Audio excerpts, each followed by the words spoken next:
Mainit na balita. That will lead to my second question, Mr. Speaker, to Madam Sponsor. So can you confirm that more than 13% of the proposed budget is to service our debt burden? This makes debt interest payments the second biggest contributor to the budget growth. Is that correct? Yes, that is correct, Mr. Speaker, Your Honor. And do you know how much that will go to our debt payment or debt servicing? About 848 billion pesos, Mr. Speaker, Your Honor. And my record says 876.7 billion. Parang mababa yung ano nyo. Mas gusto ko yung sa inyo, mas mababa ang ano nyo. To be exact. Thank you, Mr. Speaker. May the good sponsor yield a few questions from this representation. Yes, Mr. Speaker. Thank you. Your Honor. Siguro gusto ko lang linawin para yung mga nakikinig sa ating mga kababayan natin. No? You mentioned a while ago during the interpellation of Kong Bordado, our budget for next year, 2025, is 6-point-something trillion. Am I right? That is correct, Mr. Speaker. 6.352 trillion pesos, Mr. Speaker, Your Honor. And the projected income for 2025 is 4-point-something trillion. Is that correct? Mr. Speaker, total projected revenues is 4.644 trillion pesos. So we have a deficit of 1.6 trillion, something change, right? 1.537, Yeah. Mr. Speaker. Gusto ko lang malaman, Mr. Chair, Mr. Speaker, sa ating magaling na Madam Sponsor, I heard, if I'm correct, you mentioned na our borrowings will be amounting to 2.5 and change trillion. Am I right? That is correct, Mr. Speaker, Your Honor. So, Mr. Chair, siguro, please enlighten us, Mr. Speaker, Madam Sponsor, bakit may sobra tayong almost 1 trillion? Para lang malaman natin mga kababayan. Ano yung difference na yun?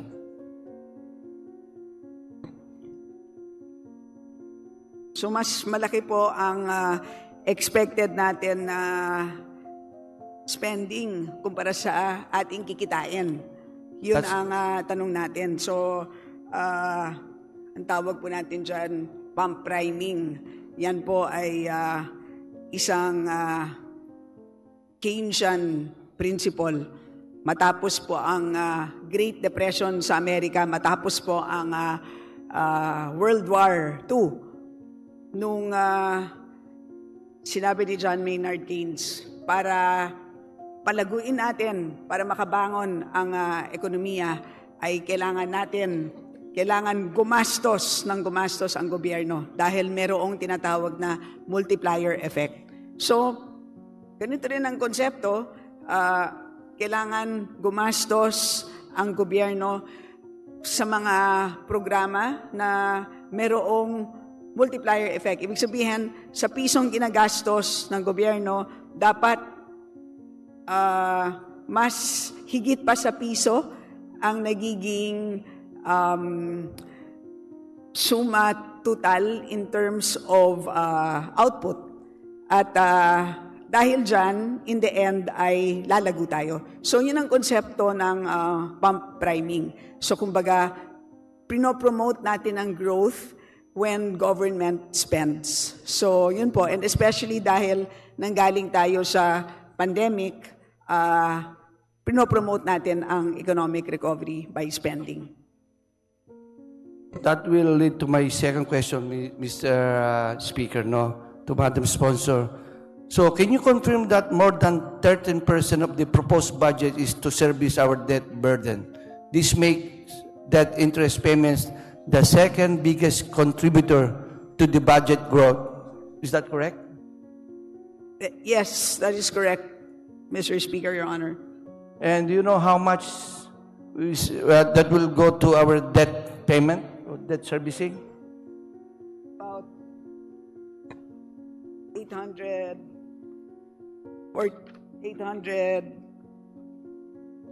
848 billion pesos, Mr. Speaker, Your Honor. And my record says 876.7 billion. Parang mababa yung ano nyo. Mas gusto ko yung sa inyo, mas mababa ang ano nyo. To be exact, 8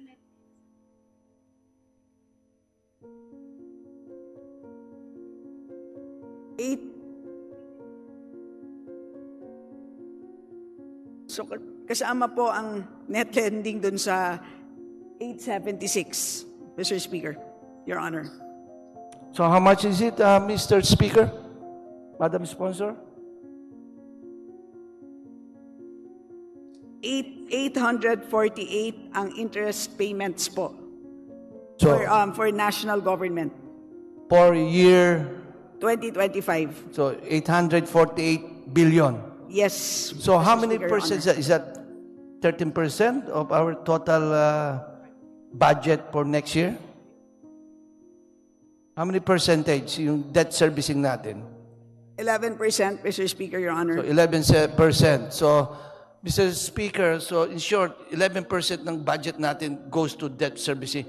Including ba yung principal doon or just the interest?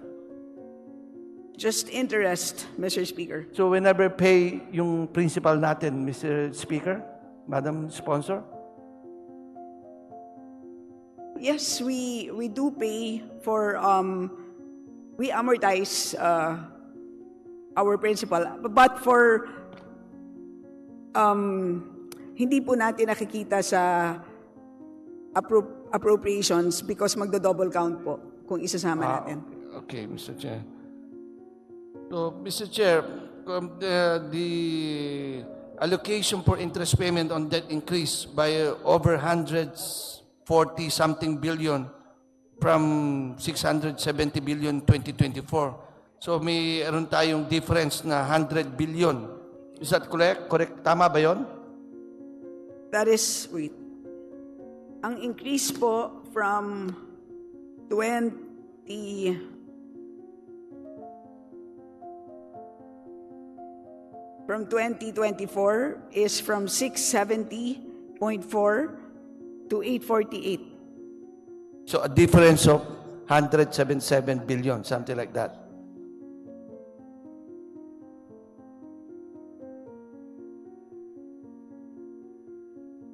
Yes, that is correct, Mr. Speaker. Mr. Speaker, Madam Sponsor, can you simply say that the COVID-19 affected our budget or our debt servicing na malaki? May different, malaki bang naging sanhi ng COVID-19 natin? Absolutely, Mr. Speaker. Can you give us yung detail? Kasi para malaman, kasi sa totoo lang, Mr. Speaker, Madam Sponsor, yung mga tao nagtataka, no? At least this is the time na explain natin sa kanila na every year tumataas ang ating utang, no? At akala nila saan napupunta ang ating pera. So ito bang COVID-19, kumpara mo year by year, ilang percentage ang tinaas because of the COVID-19 pandemic?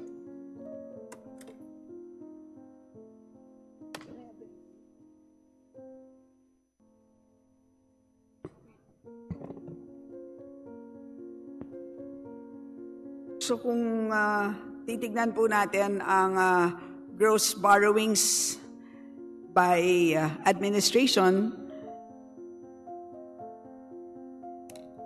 nung panahon po ni President Aquino,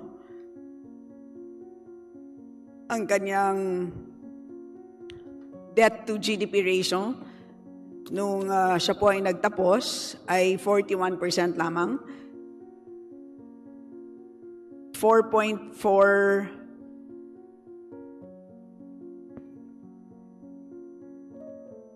ay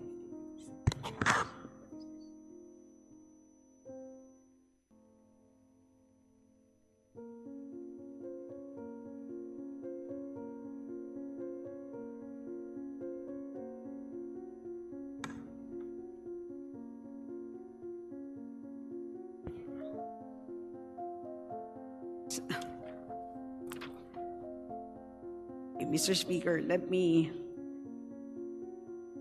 Okay, beginning beginning President Aquino,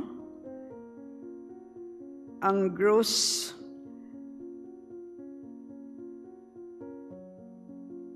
borrowings, 4.4 billion. Ang kanyang accumulated borrowing was 1.365. So, maliit lang po. 29.8% increase lang po. Pero nung panahon po ni President Duterte, panahon nga ng pandemya, ang accumulated debt is 7.47 trillion. Trillion, no? Trillion pala po, sorry ha. 7.47 trillion, which is a 125.6% increase. Pagdating po ng ating present administration, ang debt accumulation so far is 2.27 trillion pesos or a 16.9% increase. So yun po ang pagkakaiba po across administrations. At uulitin ko po yung kay President Aquino, 1.365 trillion pesos. So yun ang difference po. Ulitin ko po, kay President Aquino, 1.365 trillion. Ang kay President Duterte, 7.47 trillion. Ang kay President Marcos, 2.2 trillion pesos. So because of the pandemic, Mr. Speaker, hindi lang dumoble, I think 6 times pa ata. Parang ganun lumalabas because of the pandemic. Now, by the end of the 2025, ano bang projected outstanding national government debt natin? Magkano ang magiging utang natin by the end of 2025? By the end of so sa ngayon po, ang ating debt stock, okay, by the end of 2025, ang ine-expect po natin na debt, outstanding debt is 7.351 trillion pesos. By the end of, with a debt to GDP ratio of 60.4%. Yan ang expected natin po. So, tumaas na naman. So, you mentioned a while ago when I was listening, the debt to GDP ratio natin right now is 60.9%. Am I right? 60.9. Yes, that is correct. And then you also mentioned the target before the end of 2028. Ang target nyo is 56.3%. Is that correct?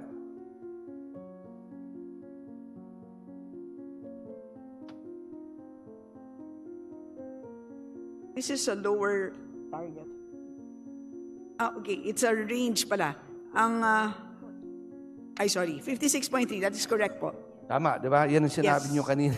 Yes po. Now, at the end of 2028, so we're talking about 25 up to 2028.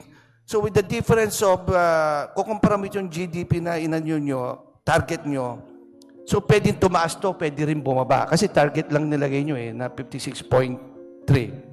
That is correct. There's only 4 point something. So you're talking about the debt to GDP ratio from 2025 to 2028, 4 point something lang ang ina-expect yung tataas for almost 4 years tayo. Is that safely to say? Tama ba yon? Pababa po ang debt to GDP. Yeah, ng 4% About 4 lang. points. Isn't it masyado siyang maliit? Well, kasi tatandaan po natin na ine-expect din po natin na tumaas din ang ating utang. Kasi taon-taon, ine-expect natin na magde-deficit naman po tayo. Every year, ine-expect po natin na deficit spending tayo. So, ibig sabihin, taon-taon, umuutang po tayo. Ganun naman po. So, halimbawa, 2025, we expect 17.3. By end of 2026, we expect to have a total debt of 18.8. By the end of 2027, we expect our debt to be 19.8. by end of 2028, we expect our debt to be 20.7. So ganun po.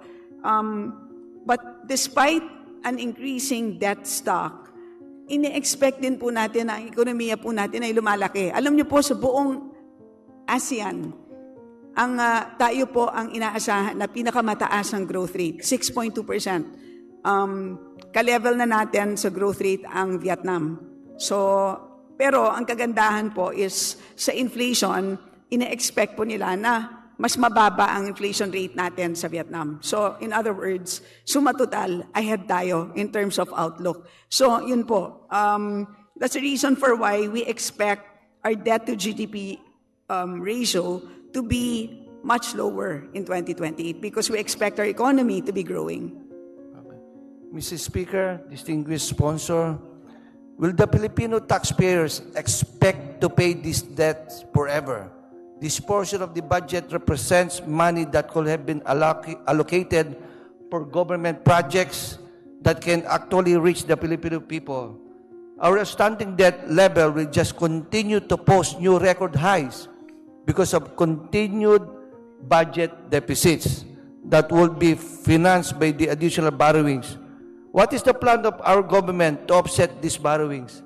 Anong mga plano natin, no? At least, do we have a catch-up plan na every year na tumataas na lang itong ating borrowings, no? When will stop, no? And the Filipino people hindi na nararamdaman yung ang kanilang buhay dahil nga ito, patas ng patas ang ating utang, yung kanilang buhay hindi naman nagbabago. So this is the time, Mr. Speaker, na malaman na naka-live tayo, malaman ng ating mga kababayan, itong mga utang ng ginagawa natin, Mr. Speaker, Madam Sponsor, ay nakakatulong ba ito sa ating mga ordinaryong kababayan?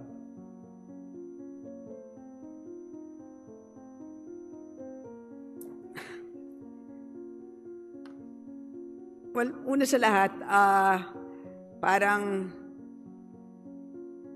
ang pinaka-importante sa lahat is dapat lumago ang ating ekonomiya. Yun ang pinaka-importante sa lahat. So, bagamat umuutang tayo, dapat magamit ng tama ang utang such that lumago ang ating ekonomiya.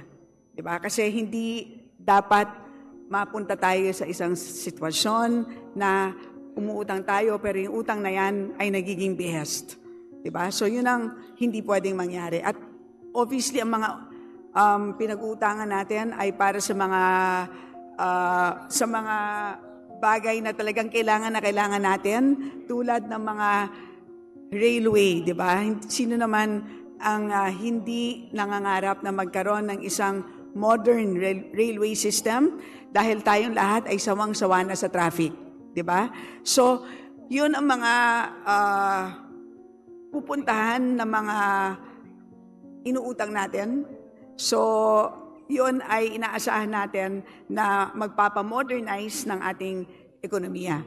So, and at the same time, habang lumalago ang ating ekonomiya, ang ating deficit ay lumiliit over time. So, kung during the pandemic ay umabot yata ng lagpas 7% ang ating deficit, ang ibig sabihin ng deficit ay sobra sa kita ang gastos natin. Pero sa ngayon, nakikita natin na dahil tama ang direksyon ng ating economic managers, ay lumiliit ang ating deficit. So, kung ipapagpatuloy natin ang ginagawa ng ating DBCC, by the time this administration ends, ang nakikita natin na deficit ay 3.7% na lang. So, yun ang siguro dapat tignan natin that we are heading towards the right direction. So yun po. And at the same time, ay patuloy sa pag-improve ng pangongolekta ng buwis.